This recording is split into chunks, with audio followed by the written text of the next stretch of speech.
चा अंगीकार करण्यासाठी खऱ्या अर्थाने आपण स्मृती दिन साजरा करीत असतो आणि त्याचबरोबर जागतिक आंतरराष्ट्रीय योगा दिनाच्या औचित्याने आणि विद्यार्थ्यांचा सत्कार करण्याच्या निमित्ताने या त्रिवेणी संगमावरती आम्ही सर्वजण एकत्रित आहोत. खऱ्या अर्थानं एका विकसित समाजाला पुढे घेऊन जाण्याचं सामर्थ्य कुणामध्ये असतं तर शिक्षणामध्ये असतं आणि शिक्षणाला पुढे घेऊन जाण्याची सर्वात महत्त्वाची धुरा कोण सांभाळत असेल तर संस्कार करत असतात आणि ह्या संस्काराचं हे ज्ञान केंद्र म्हणजेच ओम शांती हे केंद्र आहे, ज्या केंद्रामध्ये आल्यानंतर खऱ्या अर्थाने त्या विद्यार्थ्यांच्या संस्काराला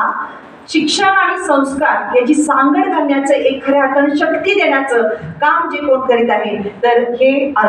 ओम शांती सेंटर करते. मी या विद्यार्थ्यांचं सुरुवातीला अभिनंदन करीत असताना मी एवढं सांगेन की अर्थात आंतरराष्ट्रीय योग दिन आहे, संस्कार दिन म्हणूया,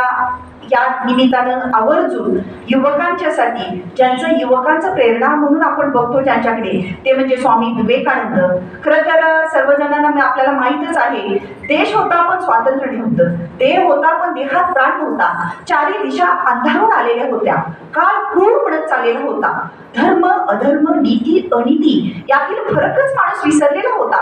आणि यातच कोलकात्याची माता शिवापुढे साकडं घालत होती आणि एकच मागणं मागत होती, ती म्हणजे